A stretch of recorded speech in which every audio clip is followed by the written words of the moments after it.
It's beginning to look a lot like Christmas.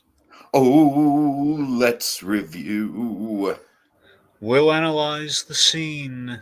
Sounds holly jolly to me. Before it's over, let's begin.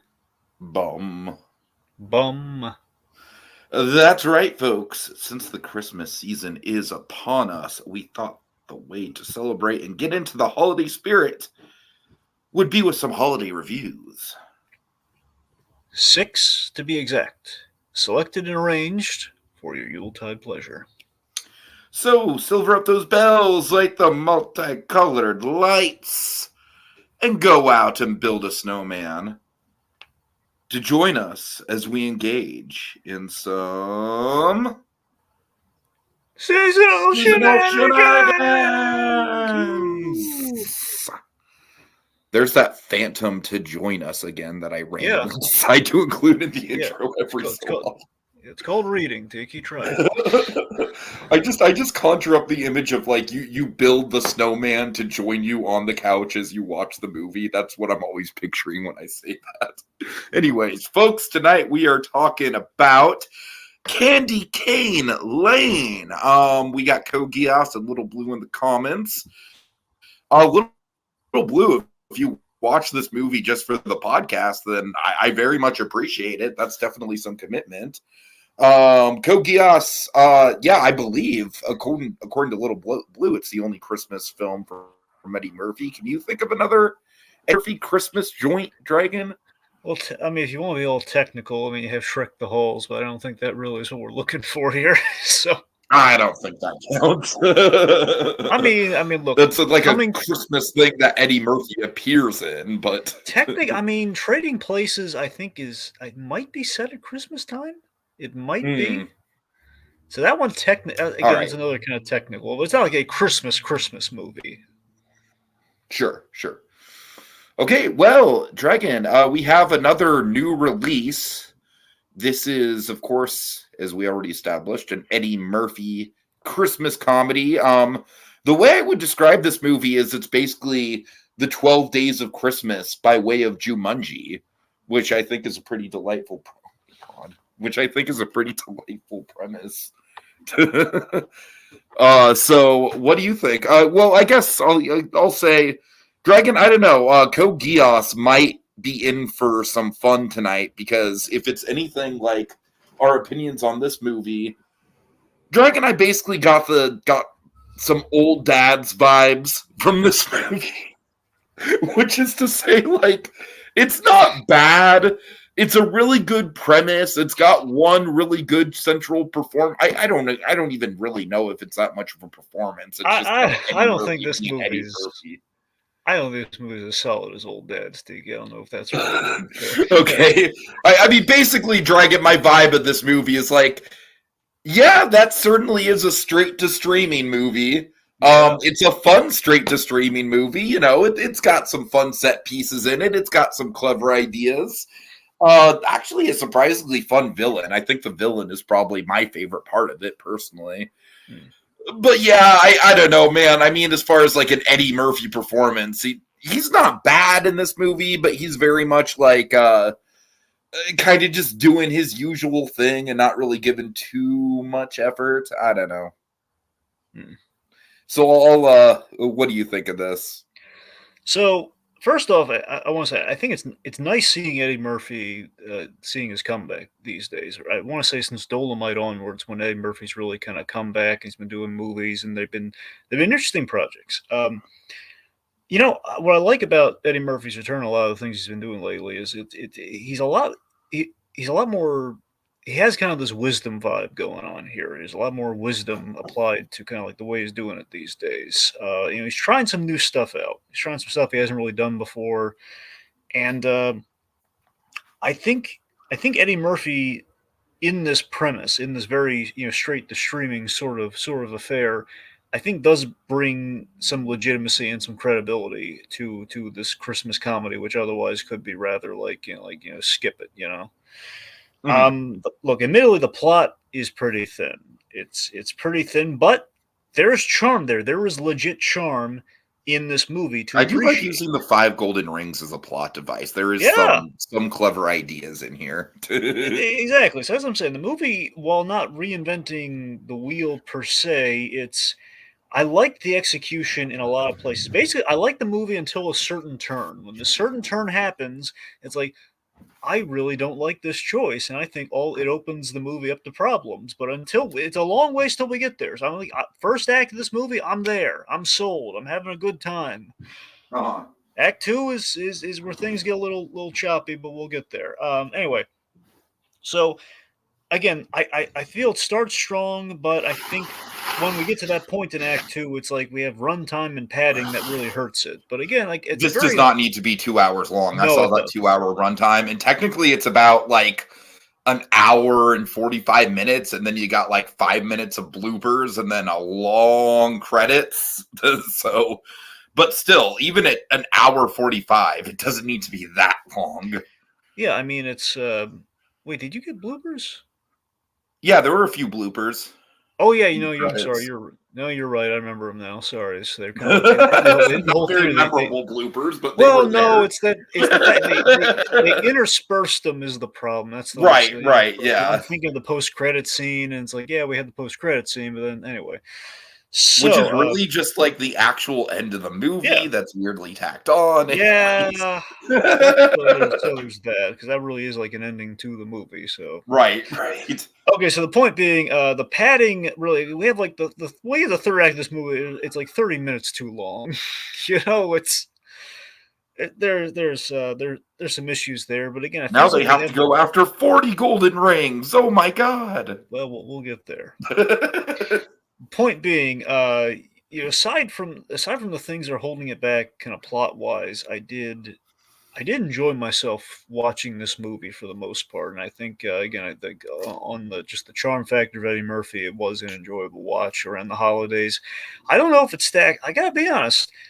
It's interesting thinking about how this stacks up with the other recent release, dashing through the snow. Yeah, I have not watched that one yet. Yeah, that's the Rel, the Uh-huh. Rel, the basically the Rel Claus movie on Disney Plus recently, which I rather enjoyed. It was a throwback to the Disney Channel original movies to some degree.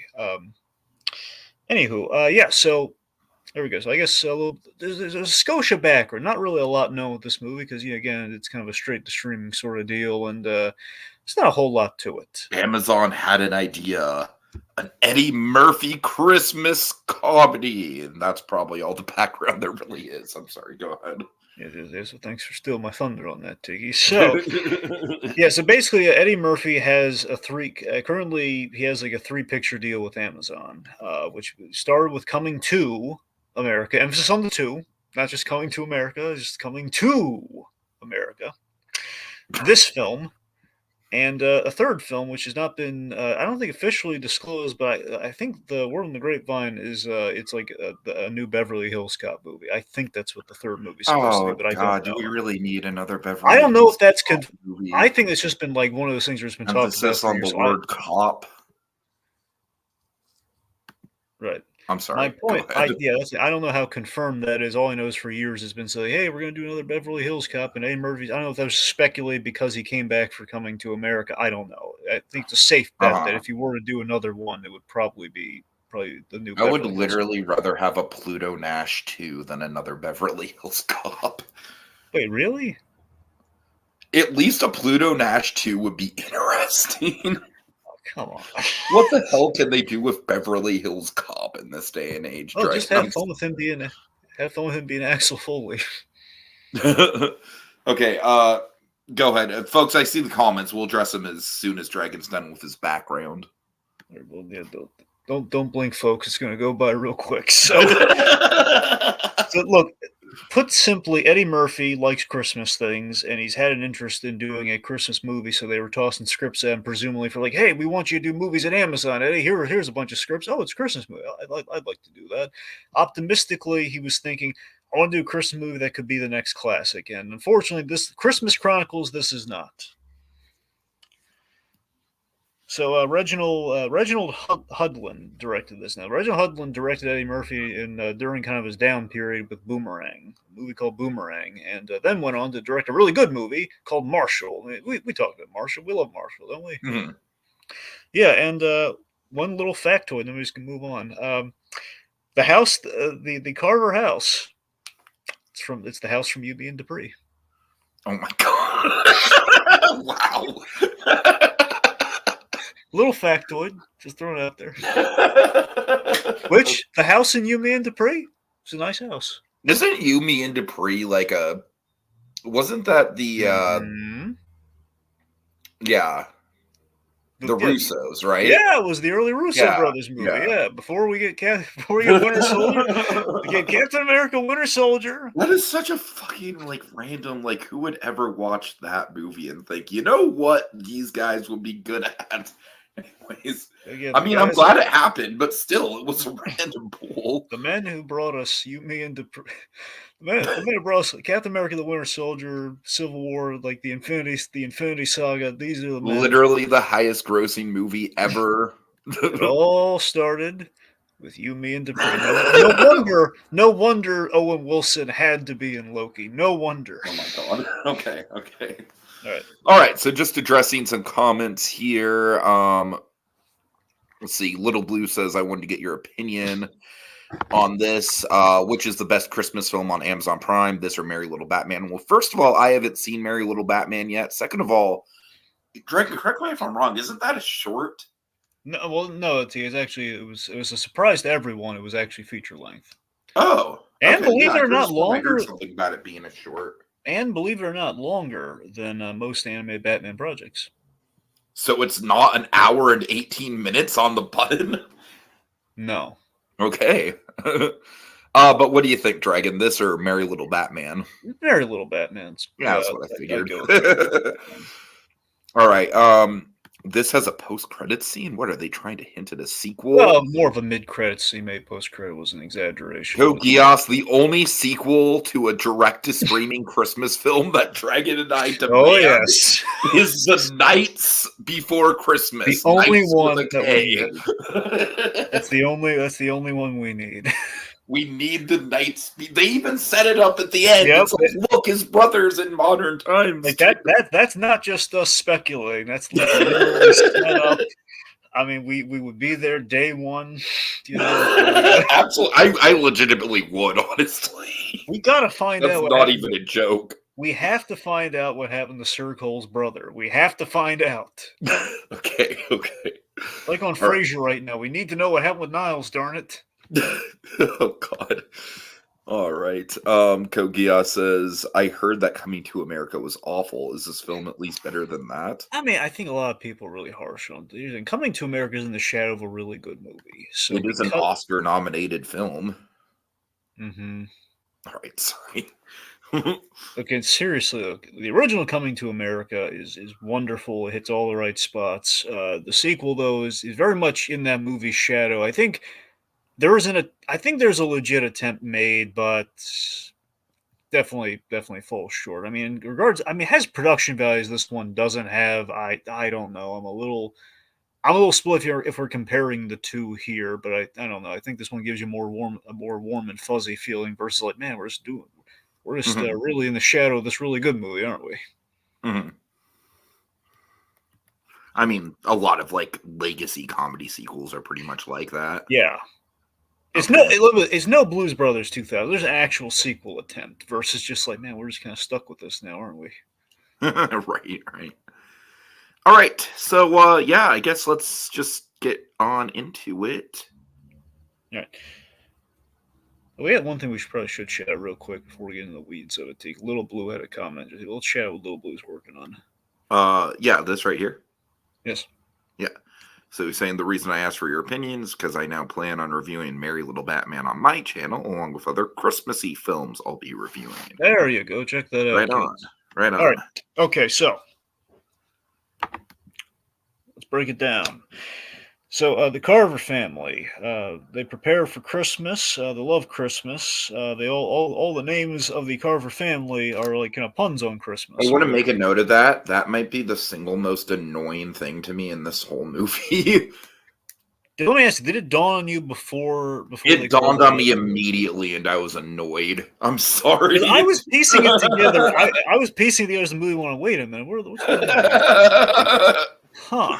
I was like, come on, no family loves Christmas that much. Come I on. thought it was The cute. wife wasn't even named into the family, for God's sake. Here's the I thought it was a cute gesture. Like, okay, they all kind of. Here's the thing. I think making it turning into kind of like a vague plot point was kind of dumb. It was like they like Christmas. I don't know. Mhm. I think that's kind of cute. They like Christmas, and the idea at the start here. And this is kind of nice, and this does feed into things thematically. That Chris he has his whole theme is like wood carved, like handcrafted. Initially, is handcrafted wood carved You know what would have been a Christmas. better way to go with this family? What? I'm literally coming up with this like on the spot. Have them be descendants of George Washington Carver. Okay, that sounds awesome, but not really Right? Christmassy. Right? Yeah, And but it it's would not tie really. into the inventing and the wood carving shit. Oh, okay. Now you're. I don't know if there's a real correlation there, I TK. don't know. Carver was like he was an intuit, an inventive guy. I think no. I think the only thing you're looking for is that if they had a thing where like they made really good peanut brittle around Christmas. I think that's the There only you way you're go. gonna. There you go. Look, I think that's a stretch, though, man. I don't know. Okay, fair enough. Regardless, so seriously, I do like the idea. Like the first image of the movie is him painting like the candy cane for the whole candy cane lane thing. So the idea that he's made these these handcraft things because he likes Christmas and he's very much kind of an old school hand craftsmanship sort of thing, which we do it does get kind of lost in the movie, unfortunately. But I think it's a really nice place to start, and it does visually tie into like the big bane of their existence with the 12 days of Christmas tree, which is all about wood carved, like like little. It fits in the wood carved theme. I don't know. It looks kind of neat. Also, I'm just I feel stupid. I'm just now realizing this. The Carver family wood carving. You're literally just okay. Fair enough. Fair I enough. don't know. Look, when I heard Carver, I did jump to You the see, whole my thing. idea would have legitimized that a little bit. I don't know. No. It's no. I was in the mindset you were in to some degree. Like I was thinking, like Carver. Okay, it's a nod to George Washington Carver, which is kind of neat, but doesn't really have a Christmas correlation. But like, oh, it's for the wood carving. But we get away from the wood carving, so it's barely. That's why it I didn't mean, really it's dawn on me. that and the fact that the first names are all on the notes too. Yeah. Anyway, Also, do we need two daughters? what do you mean? I mean, they both kind of functionally I guess. Look, in Tiki, in real life, Eddie Murphy, I think, has like 10 kids. All right, I think three is. Okay, well, obviously, we're not going to have 10 kids in the movie, so why not just two? We need the little one because that's the kid he has the best And then chemistry the with. son. That's all you Admittedly, need. why And why by do we the need a way, son? can I just point out right now the plot point of Eddie Murphy not wanting his fucking daughter to go to Notre Dame I was gonna get is there. ridiculous. It's fucking ridiculous. And You the fact want that the mother is equally on board with that sentiment. to jump to that right already? Yes. Oh, all right, fine. Just one thing before we get this. One thing, okay? Okay. Why do we need a son? Why can't it just be the two daughters? Because I think the son serves more of a role in the plot with the music and everything. I don't know. Okay, anyway, so getting back to getting back, I guess, to the problem areas up front then. Yes, okay, so Tiki, for me, this movie takes a nosedive the moment we go to that high school. Yeah, I agree. And that's and here's why the stupid the USC Notre Which Dame. is hence why I think that the older daughter, could have been written out of the movie. Fair enough. I mean, the only reason we need the daughter is it does add the whole last Christmas kind of stakes for the Chris character internally. You could have literally had that same conflict with the son and still had the thing with the son getting bad grades. Maybe have the conflict be that the son may or may not graduate. Right. And it's a little bittersweet because obviously we want him to graduate. But then if he does graduate, then it might be the last Christmas. There, I just made a better movie. I don't think I don't think that works, Tiki. Because again, you can't have. It's like you literally picked he can have his cake and eat it too, or okay, he doesn't graduate, yay me, or no, actually he could graduate. I don't think it's going to be an easy matter. Just like he's going to get his math grades up just around Christmas randomly. It's going to decide fate. All right, all right. So I don't. That's how you do graduate. Well, DS, I really do hope this conversation is giving you old dad's energy, man. Anyways. Okay, so no, it's in all seriousness though. Yes, the problems are, we go over the same information a bunch with our key plot points about the whole like the stakes of the film in which our character is going to turn into a figurine if he doesn't get the 5 golden rings, which we set up and we establish once. And I literally forgot it was a thing until it gets brought back up. It's just the fact is like why do we have to go over this like 2 more times? Like can't it just be one, maybe a second time to catch the family up and that's it? That's all we need. We don't need to go over like, hey, you're gonna be turned into an action figure. But the thing is, Dragon, like they bring it up once, but then like why I'm complaining is like he doesn't really dwell on it like at all. Like it gets brought up once, and then suddenly in the 3rd act it becomes a big crisis, and like literally he doesn't even dwell on it at all up until then. I don't know. That seems a little weirdly paced. Yeah, I'm sorry, I get off track with the whole like just the USC thing. So it is. It's just here's the thing. I love the family getting up to speed and on board real quick. And this is what I'm talking about, the chemistry and like the smart things that we're doing in the writing. We're okay. They find out what's happening. There's not like a whole dancing around the matter or anything. It's like, okay, we find out what's going on. We need the 5 golden rings. But the moment we go to the high school, just the momentum plummets because this whole thing of like, why can't we just let the daughter go to the college she wants to? It's very telegraphed at the beginning. Like, okay, so the parents initially are a little repulsed by, you don't want to go to USC? What's wrong with you? That's one thing. Okay, it's a ha-ha gag, but you think we just do it once and, okay, they accept. No, it's like literally one of the biggest plot points in the whole movie. That's the thing. That's the thing. It is by definition, I'm going to capitalize, a non-issue. Right. Capitalize that. All capitalized in a dash, like non-issue. Okay, because it is spelled out. One, it's her choice, not the parents. The other thing is, how on earth is it's that? Not like Notre Dame is like a ratty school either. You know what I mean? Yeah. No, seriously, how is that a surprise? How is that a reveal? How is that a surprise? She literally said it at the top of the movie. Okay, she spelled it out to her. We all saw it. We were in that kitchen. We all saw it. We saw her say, like, folks, this is literally just the opening scene. We're gonna be here. I want to go to Notre Dame. It's like, how is this a shock to anyone? Why is this being kept secret? Oh my god! It's really... Dragon. Rohit and I reviewed Godzilla -1 last week, and honestly, that podcast was over before either of us expected it to be, because it's just a really solid, damn good movie that you don't really have a lot of notes for. This movie, on the other hand, I think we're going to be here a while. So here's the other thing that we already do that we go over in that high school sequence. Okay? We really dumbed down the son to reestablish he's not good at math.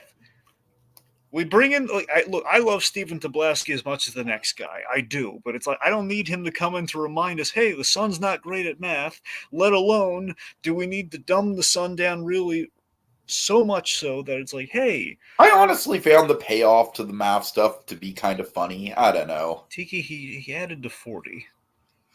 Yeah, I know. That's that to me, the joke of it is that I don't really think we're meant to take it seriously as like a triumphant moment, but in his head he thinks it's a triumphant moment. It just feels like more that was kind of clever. It just feels like more important things are going on, like he can count to 40. It just makes him look dumber by comparison when we're drawing like I don't know. I don't like how we handled that thing with this. Anyway, okay, I guess to wind the clocks back a little. Yeah, let's loop back around here. Okay, so I guess so. Act 1. Here's what's working for me in this movie. So Act 1, I think it's strong. We have this grounding emotion on the Eddie Murphy character and the fun premise. Okay, so Chris, his kids and his daughter Joy, again, like it or not with the stupid high school stuff. Joy's growing up. We have these milestones that are happening. It's Christmas. The daughter's like on her way to college, and he's lost his job due to a holiday layoff, which is a very relatable thing and it's a very sad thing when it happens. So we're on. I'm investing in this Eddie Murphy character right up front. So I'm liking how Act One is shaping up at the start. He wants to make the in quotes last Christmas really special, and he wants to try and turn it around, not mar it with like I got laid off. And the scene in which he gets laid off, where Chris gets fleeced. Nothing gets stolen from him except his job, but essentially Chris gets fleeced in more ways than one, and given like this Christmas this layoff gift of like, here's a little fleece sweater, like fleece PJ. I don't know if it is PJs or is it like a jacket. It looks like, I don't know. I mean, honestly, Christmas attire can pretty much double as both. So then we have like this real PC. Now okay, Kogi's gonna love this. This is a very old dad's kind of joke, admittedly. This moment where he has like the displacement assistant, which I'm sure is probably it feels like a real thing in the workplace, don't you think? Like a modern thing they would have added. Like we don't want people freaking out. We don't want security following them. What I imagine it would probably be is it would probably be someone that you'd have more of like a phone or email correspondence with. I don't know. They're in person, so it's awkward. Right. Just thinking, it's like you don't want the big burly security guys there. It's this little happy, smiley, like little Aaron Brill from Better Call Saul. It totally gave me Aaron vibes for sure. Anyway, so this is what I'm saying though. So we have that, and we have. I'm feeling for this. I'm feeling for the Chris character, and then we have the scene with Carol, with his wife, who's taking a beat, and we did the thing earlier where he's trying to tell her and she's not listening, but we're not doing the usual unlikable shtick here, or like the dumb like plot holy kind of stuff where it's like, hey, if only she listened to him then. It's like, well, no, they stopped the movie for a second. It's like, hey, I lost my job. I'm not keeping the secret from you. I lost my job, and it's kind of sad. And she's there. I do like that he's pretty much open about it. Yeah. It's like that's what I'm talking. The chemistry and the charm in that scene is what I really like about this movie and what Eddie Murphy's bringing. Like we're doing subtle Eddie Murphy. We don't always do subtle Eddie Murphy. It's something we can only get away with now that the years have gone by with him. It feels like. I feel like that's what he's bringing to the table now. A guy who's, and it's like what we love with like a lot of our comedy icons who have like done dramatic work. I know this is not a drama per se, but you know what I mean. It's like seeing like the moments we've had with Tim Allen, or I guess the better example being kind of our Albuquerque verse talent. I'm sorry, you can't. You need to walk back this phrasing a bit, because like this movie is not a drama in any way, shape, or form. Yeah, I'm sorry, you can't just say this movie's not a drama per se. Like, no, it is absolutely not a drama. I'm sorry, I just want to correct you there. Really, you wanted to stop the whole thing just to correct me there? I was on a roll with things. Just want to stop me there. Did you get any of my point in any of that? Yes, I did. Okay. Okay. Yeah. Go ahead. But that's the thing. It's like that we just kind of have that moment where they're open with each other, and she's listening to him, and then we have like the bit of like, oh, didn't you hear they have the good stuff, and the box wine and everything. And she's like, I'll give you the good stuff later. I'll hold you. That's like that's really charming to me. That's a real husband and wife conversation. Also, we should have at the neighbors. Tell me you recognize the neighbors. Oh, I'm literally looking at the credits right now. They were from two things we really liked. I not off the top of my head, no. Okay, so Ken Marino from Agent Carter. Okay, well, Dragon, I'm sorry. Agent Carter was so long ago. I'm not really going to remember him. I'm sorry. Well, the other one's more obscure. But it was just we had the girl from Kidding. We had Ricky Lindholm, who was Jeff Pickles' date before he ran into Vivian. But anyway, you're right. That is very obscure. Well, I bring it up because she had the really impressive opener. Remember, and all of it was shot all in one take, where we literally changed the room for a whole montage, like in camera, which is amazing. Anyway, point being though, we have Ken Marino is a really funny actor, and just have given like the whole like that his theme is the blow up stuff, and just Eddie Murphy kind of taking. I mean, he is very much kind of like the Jim Belushi. Or I'm sorry, it's not Belushi, it's Aykroyd, right? In Christmas with the Kranks. Yeah. You mean Vic Froma? Yeah. So there was I'm getting my SNL alumni mixed up. I'm sorry. Yes, Tiki majorly, yeah.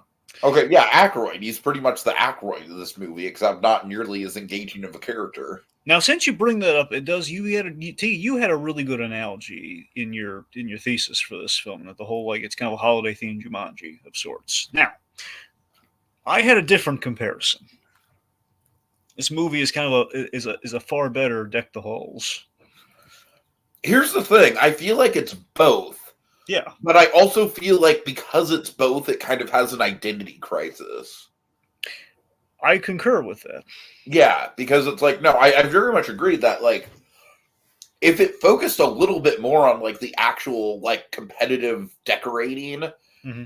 and just mixed in the Jumanji stuff, like yeah, I feel like it would have flowed better. But the problem is, I feel like the Jumanji stuff, basically, as soon as it happens, more or less kind of hijacks the whole movie to the point where the actual namesake Candy Cane Lane kind of becomes an afterthought. Honestly, Yeah. So essentially, I guess the Deck the Hall side of it, before we go into the full Jumanji, is essentially there's this cable network, Prism Cable, where we have Simons and Daniel Pinnock. Now, here's the thing: I know Tim Simons. Tim Simons is from Veep. He was Jonah in Veep, who oh, was okay. like kind of like the little toady to the president, who always Can had I that. just say he might have my favorite arc in the whole movie? Yeah, he actually he has a solid arc. However, he's coupled with a problem I have with the movie. Yes, but he's basically like reacting to her though, Yeah, which I I know. don't know. It's Yeah. like it's kind of one of those things where it's like the humor kind of comes from how annoyed the other character is at the so it's kind of a snake eating its own tail. Yeah, You know little what I mean? Ouroboros-esque, yes. So yeah, he's no, no, no, he's great, and I have no compunction with that. Now you're right, T. I'm just saying until we get to the big reveal that you know this Kit woman is actually really horrible. She has botched a huge. She's very intentionally misled everyone that the prize is $100,000, in which it is not $100,000. It's $100,000 in prizes. Oh my god, could you even imagine? So that's what I'm saying. Like that's a whole like there's like she's done it really. But here's what bothers me: in the movie, we reveal that okay, so she's done something very terrible. Emerson is like voicing the audience. You're like, oh no, you did not make that clear. That is very bad of Right, you. right. And this Emerson character has been on fire with all these little like check-in scenes.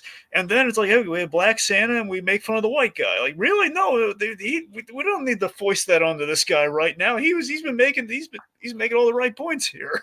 Yeah, yeah. It's like we're gonna foist the token gag on this guy right after he's made a very good point against this lady who flipped Right, everyone's right. hopes and dreams. Really, we're going. And it's not even a good white guy joke. It's like, what color is that nutcracker? White. I rest my case. Like, what?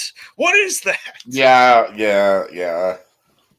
Anyway, so I guess point being, we established here the whole all the blocks are dead, and there's a real thing, but I forget if they actually call it like Candy Cane Lane. I don't know if that's why they went with the title of the movie or not, but I there's mean, like a thing honestly, where there's one of these like pretty. It's not called Candy Cane Lane, but I can think of at least one of these like kind of neighborhoods where they go all out with the lights in my hometown. yeah, So that's the thing. Like it's in I like think they're every pretty common. yeah, that's what I'm saying. So it's pretty common. I don't know. I didn't know if they ever gave like an official name, which is why I wonder if Candy Cane Lane might be like an actual like term for this sort of thing. But essentially, it's kind of a mixture of two things. You have neighborhoods that decorate their blocks, and then you have like the things where I guess maybe it's sometimes coupled with the same thing, but you can drive through like neighborhoods or like light displays during the Have holidays. you You know ever what I heard mean? of the Weaver's Winter Wonderland? Not by name, no.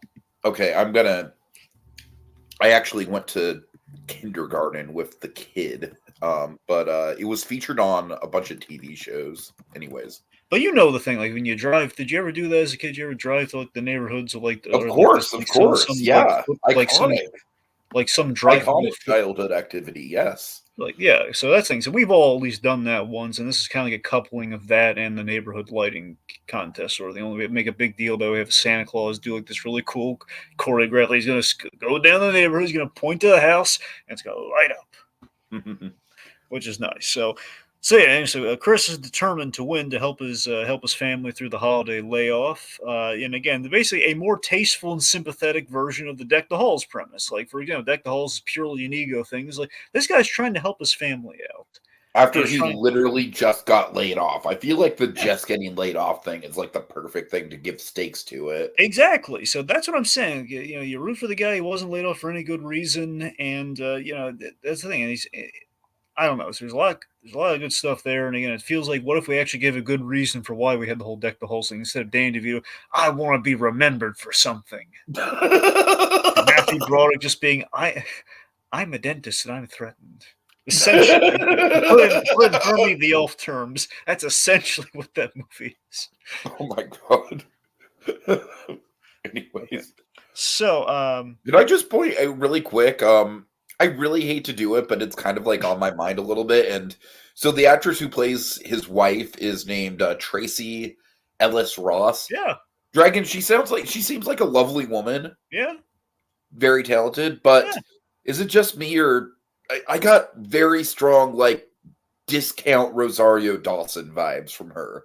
And I'm trying to say that in like a way that's not mean because like it's not like I didn't enjoy her performance. It was just kind of like, okay, we're gonna hire her because we can't afford Rosario Dawson. See, I don't think that's right at all. I'm going to tell you why. I'm just saying, like, I'm not saying I didn't watch the show a lot. I've seen a few clips of it, but I mean, they got her because of Blackish, man. She's really good in Blackish, from what I understand. That's why. Okay, fair enough. Believe me, if this is if they were going for a discount Rosario Dawson, I'd let you know, man. But no, they did not do that here. I don't think. Okay. Yeah. It was just in my mind. I was like, this very much seems like a role that Rosario Dawson would play. Yeah. I don't know. It feels like, but unfortunately, now we keep undervaluing Rosario Dawson and everything, which is really sad to me. So I don't know. I don't undervalue Rosario Dawson. Like Ahsoka. No, I mean every time we give her a shot, it's like, hey, we put her in the Haunted Mansion movie. We're gonna let her be the lead character? No. Yeah, I hear you. Like that sort of thing. Like, hey, She was barely even the lead character in Ahsoka, honestly. Was my next point. But yes, Tiki, yes, she was barely the lead character in her own show. It's like, come on, what are we doing, poor Rosario Dawson? Let her do stuff. Yeah, she's ready to go. Let her do stuff. Okay, so I guess so again we make our big shift from Deck the Halls to Jumanji here, where we have a shopping montage, which is a really well shot montage, by the way. I like how we're like on the side with the aisles, and we kind of like go through the aisles with people like going crazy, and then we have Valentine's Day already. That was funny. Yeah, that's a cute joke. That's really well shot. I really liked how they shot that a little. Anyway, so we go to Kringle's, which is very ominously under a freeway overpass. It's very much got a Haunted Mask energy to it for me. It does indeed. Okay, so we meet Pepper, played by Jillian Bell. So Tiki, why don't you take the floor on Jillian Bell? Yeah, well, I'm not really that familiar with her, honestly, Dragon. Well, she was in 22 Jump Street. Okay. You say that like it hasn't been years since I've watched it. I'm sorry. God, don't you ever rewatch movies? No, not really. Not anymore. I'm old. All the more reason you should rewatch. Today's literally my birthday. You're an old man with bad memory. You should rewatch. Today's my 33rd birthday, Dragon. That means I'm literally in my mid-30s and not my early 30s, okay? Well, leave me alone. Well, happy birthday for starters. All right. You're in the winter of your years. More or less, yes. Thank you, Kogios. Anyways. Yep. All right, so point being, Julie, recently, as I told you, she was in the Good Burger too. She was in the Good Burger. Right. I gotta be honest, I've kind of had an epiphany with Jillian Bell. It's not a good epiphany. It's that she plays this deranged mischief-making elf of Santa's, like an ex-elf of Santa's. She's basically pulling a Krampus here, trying to educate the naughty or the people she deems naughty, but she's crazy, so it's a very skewed list. I'm iffy on Jill. I think I realized I'm iffy on Jillian Bell. I don't. There's just not much to her here. I think she's trying a little too hard. I think it kind of shows on the screen. Yeah, I like her character okay. I think she's got a lot of energy, maybe a little too much energy. Yeah, I just feel like this is a character where it could be more menacing if it was like a less is more sort of thing. Dragon, I'm sorry. You know what? You know who she reminds me of? Who does she remind you of, Tiki? Flo, the progressive lady. Oh, come on. Flo is better. I'm not saying Flo's not better. I'm just saying she's kind of got that energy to her. Well, she pops up like Flo. Yeah. All right. So, let's see. I don't know. I guess with this Pepper character, she feels more like very defeatable evil versus like like oh man, she's a force to be reckoned with. I mean, aside from like magical like contracts and what she really got. I feel like she's like doing mischievous things, but she doesn't even really have that much of a presence as far as like being a villain. Yeah, essentially, yeah. Yeah, I don't know. I like her in the role. Like, I feel like it's neat to have like a magical character, but they don't really do much with it. I love the store aesthetic; looks great. Right. I feel like as a the store location. is pretty much like the thing that kind of gives me a little bit of brownie points with her character, honestly. Yeah, and like the whole thing of like she's trapped her victims in the store is like the little figure, and that's really cool. And it's like this. I guess it's seemingly this year That's going to round. be the twist of Toy Story 5. Don't say that. I'm sorry. Just don't say that. Anyway, so we this legitimately we see this 12 days of Christmas display. Can we geek out about how fucking awesome of a set piece it is? I'm getting there. Okay, I'm sorry. I love it. I want to say, for the movie, and you feel the importance of this, when this thing is revealed, this feels like the most amazing decoration ever. Dragon, honestly, I was kind of floored by it. I really was. I was like, that is super fucking cool. I love it. I know, folks. I tried desperately to find an image that would have included the 12 Days of Christmas display, but unfortunately, because this thing has not been doing gangbusters, it is not really, not really a lot of image. I mean, that's the thing with streaming movies, man. It's hard for a streaming movie to break out. Yeah.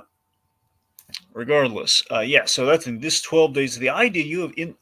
This is amazing. You have this giant wooden Christmas tree. It's like a wedding cake, basically. Yeah, like a giant wedding cake layered. All right. I'm sorry. Go ahead. And I just love how this thing's structured. From the bottom to the top, you have like each number of the day represented. So it's like 12 circles, and then 11 to as it goes all the way to the one golden partridge in a pear. Like it's amazing from a design standpoint. Just the scale of this thing, and it's made of wood, which correlates to the whole Carver thing. It just works, and then of course when it moves and does basically it's like a zoetrope too when it moves. The whole was even better. It's like this thing keeps getting cooler by the second. Look at it.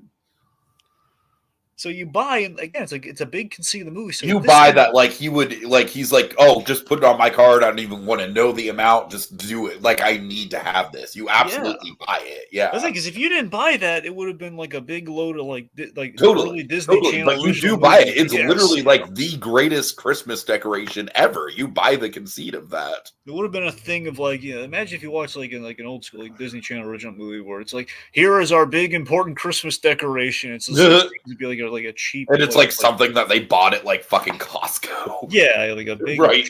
looking like pipe cleaner Christmas tree or something. Look, this is important. I mean, seriously, folks, half the budget of this movie went into this one prop. It looks like. Yeah. So, I love how we open. I love it's like in this giant sardine can or something. The sardine can! Oh my god! Can. Oh my god! If there's one thing, Jesus Christ! If there's one thing cooler than the tree itself, it's the giant sardine can packaging. Now here's something. Okay, now this is technically is kind of a goof on their part, but however, I don't want to question it. It's amazing. Okay, so I love this. So he opens the tin. Okay, so I just love how he opens the tin. Instantly, it pops up. However, if you think about it, he's supposed to rub the partridge and put it on the top. So how does that work if he pulls the lid off? Yeah. So if you look when that thing pops up, that thing's already on there. Nah. That's what I'm saying. That's enthusiastic. We don't care. Exactly. That's the one we don't care. The rest of it, unfortunately, there is no we don't care. That's it. Okay, but seriously, Dragon, that one element, and it's a very important element of this movie to get right. It's basically the central plot device. They knock it out of the fucking park. Yep, you did good, Eddie. You did good. Yeah, seriously. I mean, Eddie Murphy's going for like Christmas classic, and I think he falls a little short of that. However, in this one aspect I can of see this film, this tree becoming an iconic Christmas yes, decoration. Yeah. I would concur with that. I Yes. hope so. It deserves to be. So not only that, Tiki, when this thing activates, like the light show already, like the little neighborhood light show that is already impressive. Josh, not so much. Josh, like the little, like I think it's the nephew she's the nephew or someone of the kit lady from prison. But that guy's not doing a great job, like selling like these decorations. I think. But when we get the light shows going, we have the Hanukkah, we have the Matrix, we have all these themes, we have the inflatable stuff. But when that wooden tree goes, man, it shines a light silver. It's like a home improvement gag. We blind the pilots on the airplane.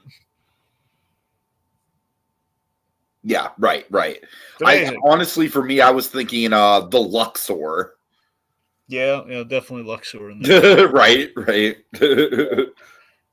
Okay, so we are getting into the full Jumanji here. So our scavenger hunt plot points. The idea the next day after the big impressive light show has pretty won everyone over.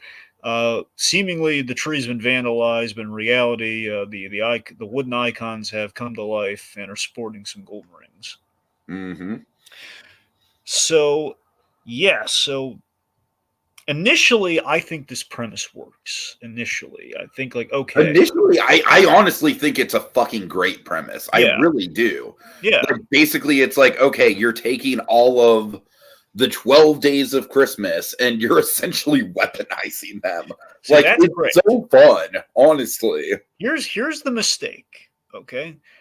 5 golden rings, we're gonna find them. Like that's all fine. It's an attainable goal, and then we have like essentially we have a reveal that there's more rings. Okay, here's where we just need to correct one thing, one small thing.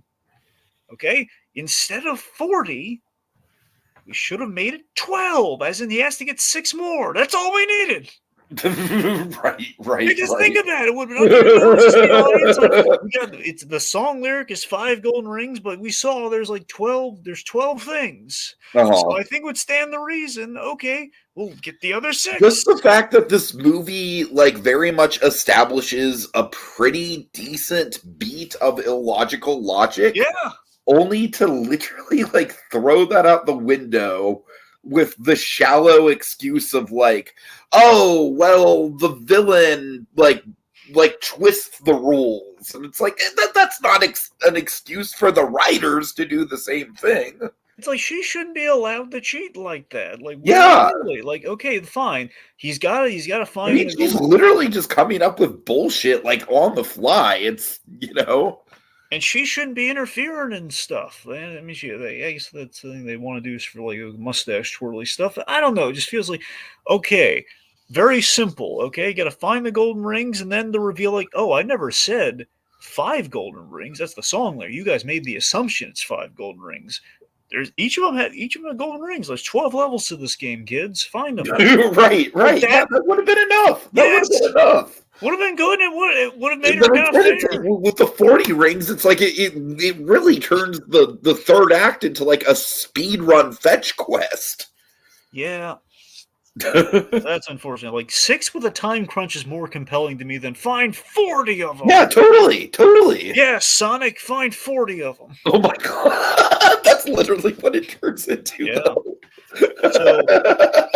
So 2 things. So one, I want to mention. So initially with the scavenger hunt thing, again, the father. But if they did that, they couldn't do the wedding rings because they have 38 rings. But then they realized that they have the 2 other rings. You know what? Could have done that if it was like for some reason the other 2 of them got away and like, okay, well, what are we gonna do now? We only have this many rings. We're gonna done it scale down.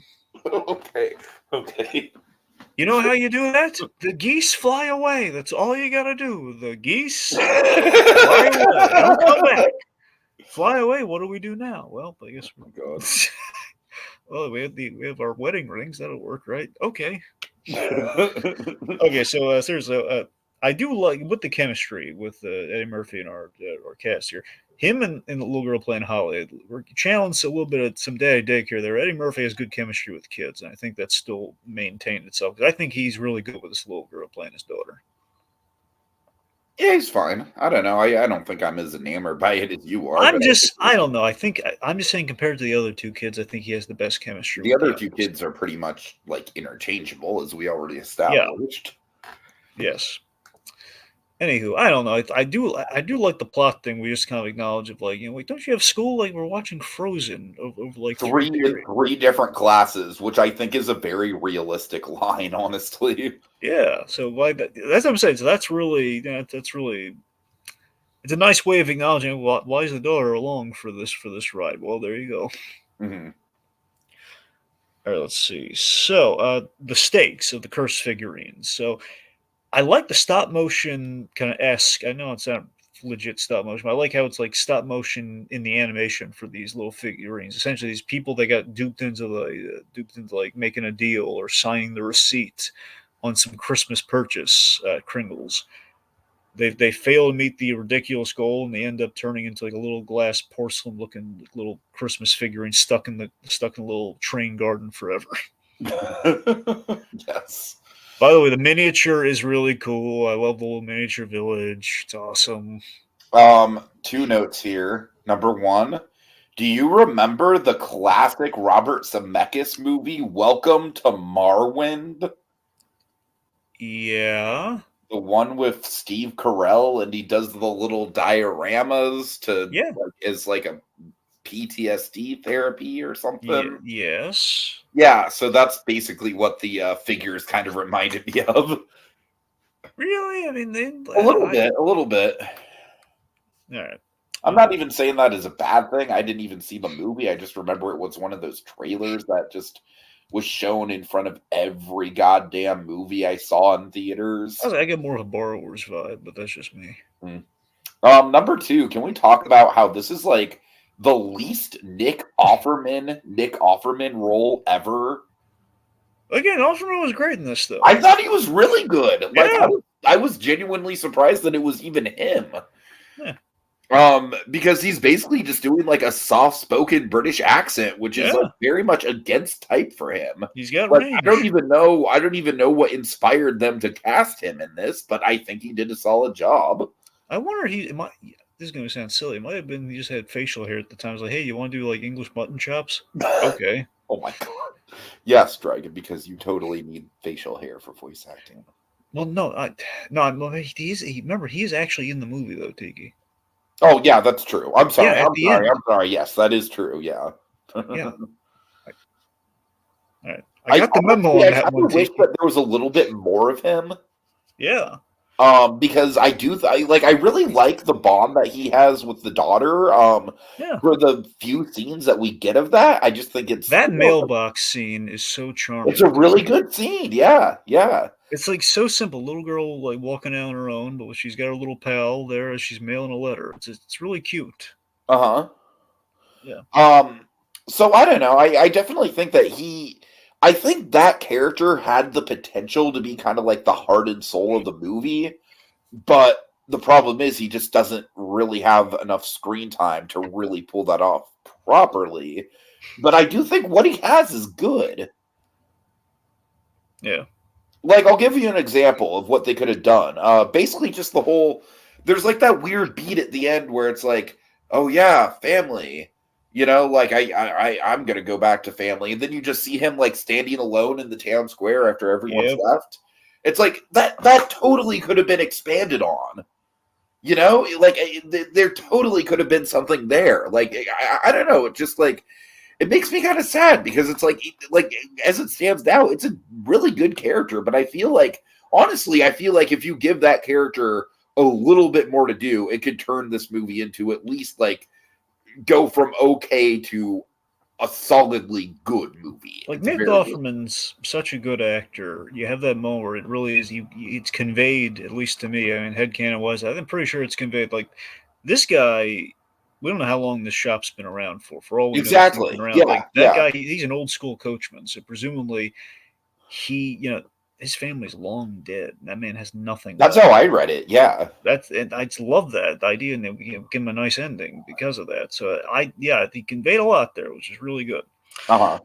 Okay, let's see. So, but that's a part of me wonders if maybe if we trimmed it down to one little figurine, if it would have been as effective. But then again, it kind of wouldn't make a lot of sense if it just happened to one guy. Like, Right, why would it really, right. So you kind of need like it to be like this has been an ongoing epidemic with this evil But I'm going elf. to be honest with you, I don't even remember any of the other characters' names. Well, it's There's Pip, the lamplighter guy, I remember Gary. him.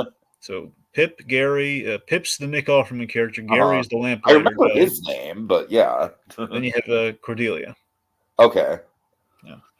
Also, apparently all the carolers are like they were a musical group, the Pentatonics. Yes, yes. Which I actually thought that was a really funny.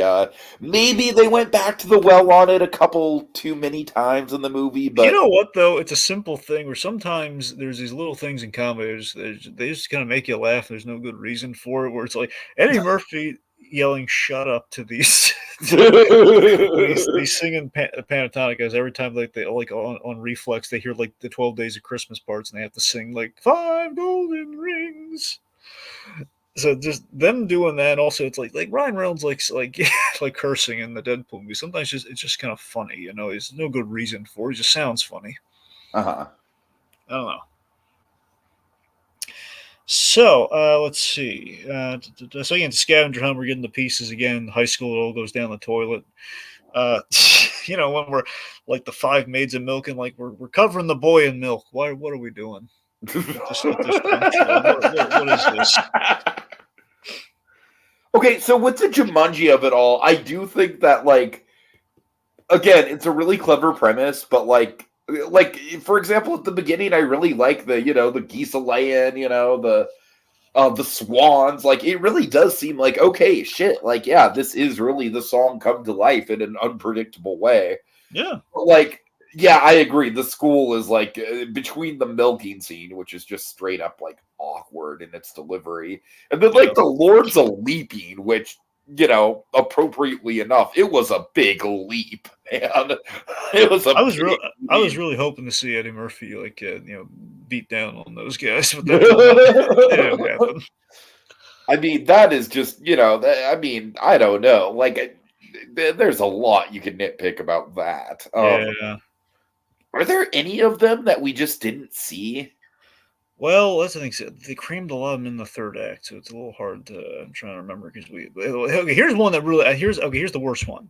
Okay. It was the one that was calling on the phone. That was really dumb. That was completely lost to me. What exactly that was? Because some bird was calling. I don't think it was the partridge, but it was something.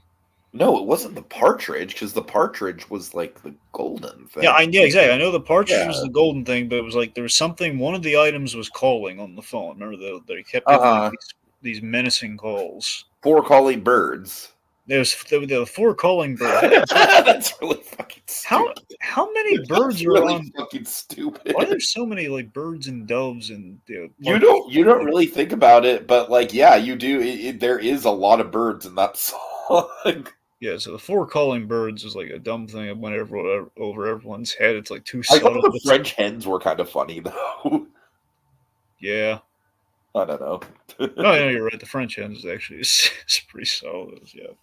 All right, let's see. So then, okay, so the third act is where again, we already went over the high school BS. We don't need to go over it again. But we get to the third act. Third act is where things just it gets a little too bigger and crazier than it really needed to, and it extends And then, extends the like you two said, hour. that really bad plot point about the prize money, which is just like, Tony's Tacos, yeah, like God. $100,000 worth of Tony's Tacos already. There's just like why Could it's you like that. imagine if a YouTuber pulled that shit? It would not end well. No, it wouldn't. Just again, the fact that it bothers me that lady.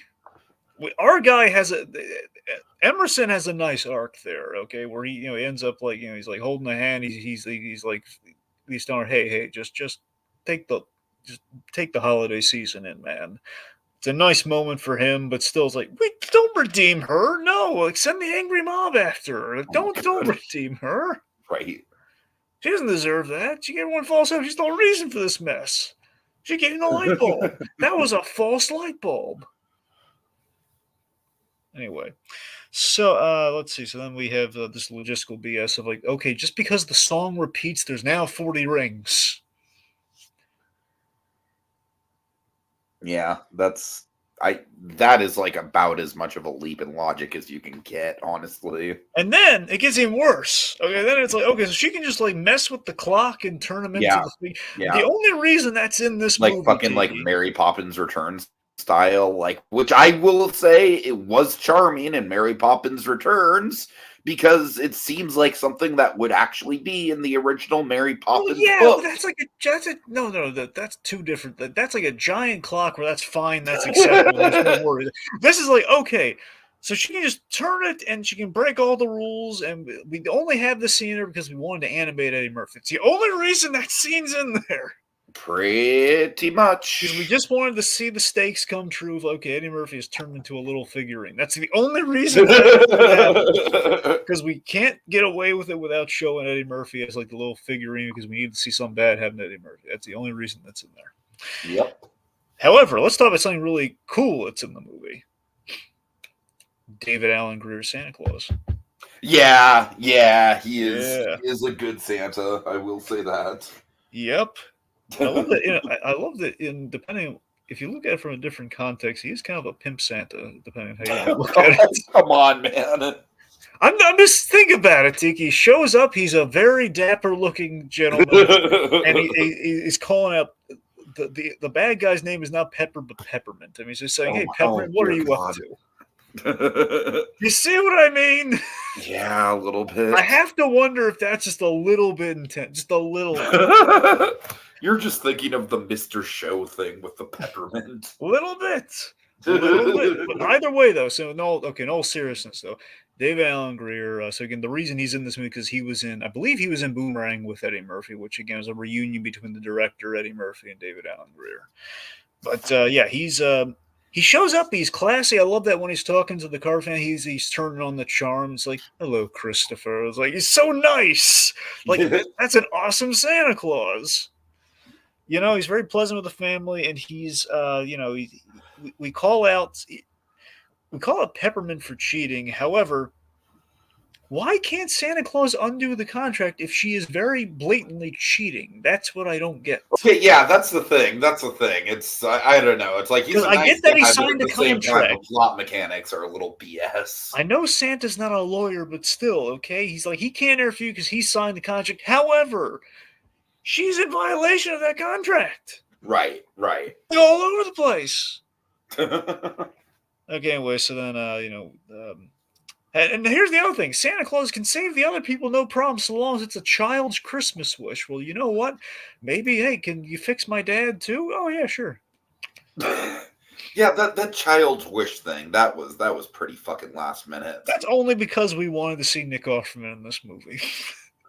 I mean, I can't really blame the filmmakers for that desire, but yeah, it's still, it's like, really, of all the ways we could do that, we can't, I don't know.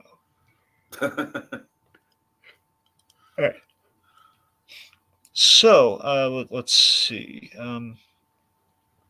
Again, we already kind of mentioned like so we have a really nice ending with Pip though, where presumably Pip was without his family, so he stops by the car. I'm a sucker for an ending to a Christmas movie where the lonely character finds a family to spend the holidays with. Dragon, I am a sucker for that shit. It is good.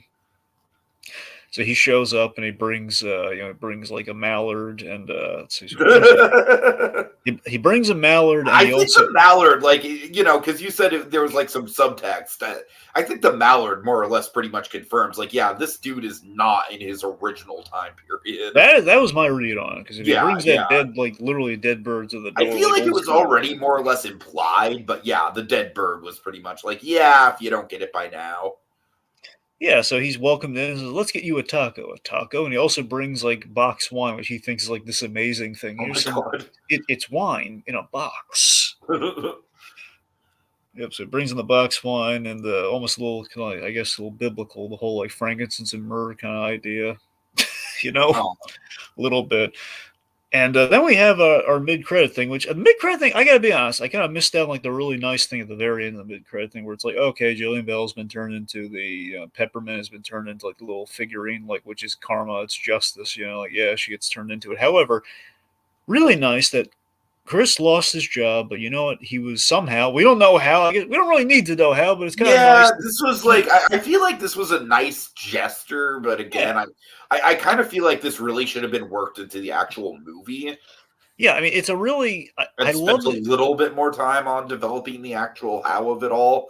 I agree that it's not important, but on some level, it's like how does the shop even function outside of the holidays? That's mostly what I'm wondering, honestly. That's true. are, It's a nice little, it's a cute little button to put on like Chris Kringle's, so he owns are like. there year-round Spirit Halloween stores? I don't think so. I don't believe so either. However, Something like that, right? I mean, depending like where you live, like if you live in a wintry town, I'm sure Christmas is probably like maybe a I mean, 24/7. I can definitely think of at least one store where I'm from that is like a Christmas year-round store, but I can't imagine it's a very lucrative business, though. I mean, here's the thing. I mean, again, all of this is like headcanon, like assumptions. Like we have no proof of this. But I'd like to think Chris is smart enough to like, okay, I'm gonna. He is good at wood carving. I would like to assume that he could do other holidays or change it up year round. But he would have to change the sign, though. That's the thing. He'd have to change the sign. Uh huh. That's like the one thing. But it's the idea of like what if it's like full of like wood craftsmanship or like a tourist attraction or whatnot. Yeah, I Maybe can see that. Yeah. I don't know. It's a really nice gesture that he's been given this thing. It goes full circle. What he's doing at the top of the movie. I don't know. That's nice, and he likes Christmas, so it's nice. I also really quick, we didn't ever bring it up, but I kind of like the sort of realistic element of the fact that this movie just kind of takes place in like a random like Southern California suburb. It's a nice detail. Yeah, it's Yeah, pretty yeah. warm. I kind of feel like if this movie would have taken place in Santa Claus, Indiana, I would have absolutely bought the ending, no problem. Wait, Santa Claus, Indiana? Yeah, Santa Claus, Indiana, it exists. There's a place in Indiana called Santa Claus. Yes, believe it or not, there's actually a theme park there called Holiday World. Really? I'm not even kidding. Huh? I learned something. It's a bucket list destination for me, actually. There's some really good coasters there. Anyways. All right. So, yeah, I think that's about it, right? Yeah.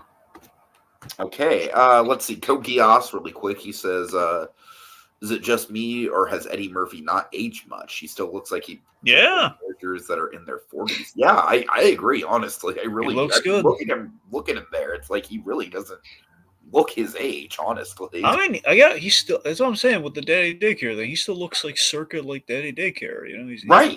He's Yeah, good. it kind of feels like once he hit that movie, that was pretty much like his his fountain of youth in a way. I mean, either that or I guess I forget if this came out. I think it came out after Daddy Daycare. I mean, he's Haunted Mansion era Eddie Murphy. I mean, he's pretty much that. I want to say that was like either the same year or like right around the same time, maybe the year after. Well, I think it might have been like I think that was Haunted Mansion's 03. I think Daddy Daycare's like 02 or 01. I think it's 03. That sounds right. Yeah. Yeah. Because I also like Daddy Daycare. It's good. It's good. But Daddy Day Camp. No one likes that one though. I mean, isn't that like Chris Tucker or something? No, Cuba Gooding Jr. Cuba Gooding Jr. That's right. All right. I'd be shocked if it were Chris Tucker if that were like, oh, let's see Chris Tucker replace the Murphy. Let's see how that goes. Let's see him get flustered by parenthood. Let's try that. Okay, so it looks like it might have been the same year. Okay. Chris Tucker was really good in Air, though, randomly. He was. All right. Let's see. Nick Offerman did voice Metal Beard. That's another role that he kind of just disappears into a little I mean, recently, well, not recently, it's been a few years, but the Del Toro animated show, Nick Offerman has a big role in it. He is, he's essentially the bodyguard of the kids in Three Below. You keep calling that a Del Toro show, but I have my doubts on how much involvement Del Toro actually. I'm just saying it's based on like a book that he did with somebody, and he's involved in the make. He voices a character in one of the shows. I mean, he mapped it out at least. I don't know. All right, fair enough. Oh, anyways, you could watch it to find out. I don't have the time. It sounds like such an investment. You should make the time," said the farmer. I know. Let's see. Just check in. Any more comments? Little Blue. Yes, I do remember Rosario Dawson and Pluto Nash. And you know what? Pluto Nash, like, it's bad, yeah, but it's one of those movies that's like inventively bad. It's kind of like I'm almost impressed with how many ways it comes up with for being a bad movie. Let's see. Ever since Shrek, Eddie Murphy's movies seem to be family films. Yeah, I mean, I feel like with the exception of like the dramas, like Dreamgirls, Dolomite is My Name. Yeah. I can't imagine Coming to America was much of a family movie. Not well.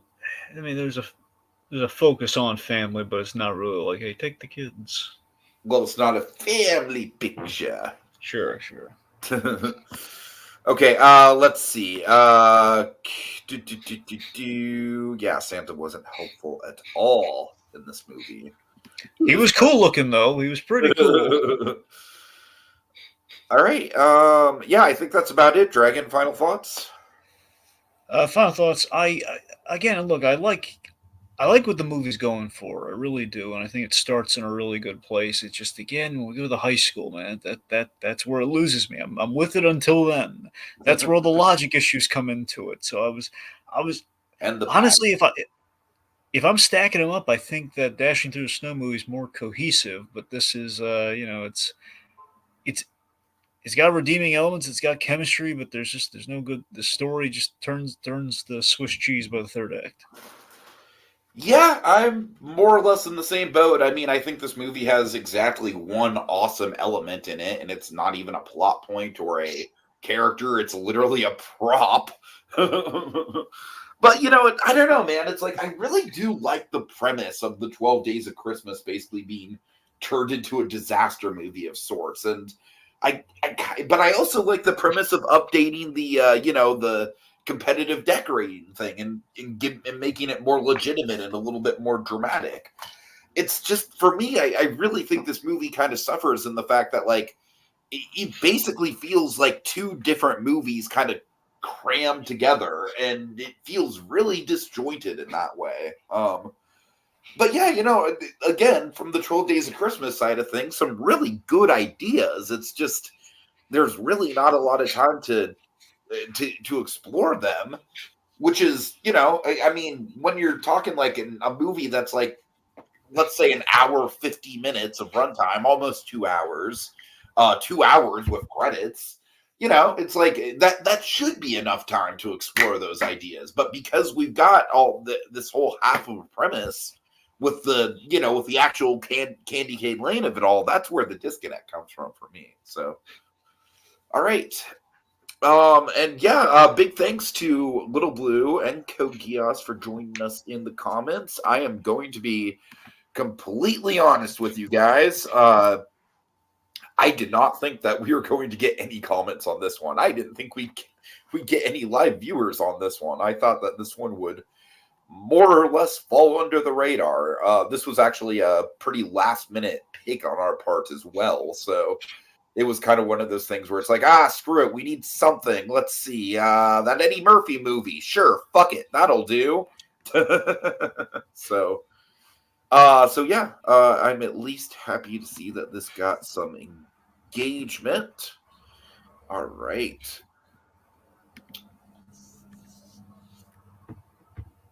Okay, Dragon, take us out. Well, Tiki, let us peek beneath the wrapping paper for a moment, shall Oh, we? I'm sorry, I forgot we did that. Go ahead. Yeah. Oh boy, I'm gonna shake this one. What do is that? I feel something tangentially connected to the Shrek the Hall special here. I feel it sounds like Moon. Sounds like someone's fishing for some animated holiday specials here. Oh my goodness, is that? Oh, Tiki, you're gonna love this. I think it's the bad guys. I think the bad guys have a Christmas special coming up. I think we're gonna talk about it. Oh my god. Hey, just what we wanted. More DreamWorks holiday specials. Look at that. All right, folks. Time to dash away, dash away, dash away all, but as we wave goodbye, don't you cry. We'll be back again next time for even more seasonal shenanigans. Fa la la la La la la la la la la. la la.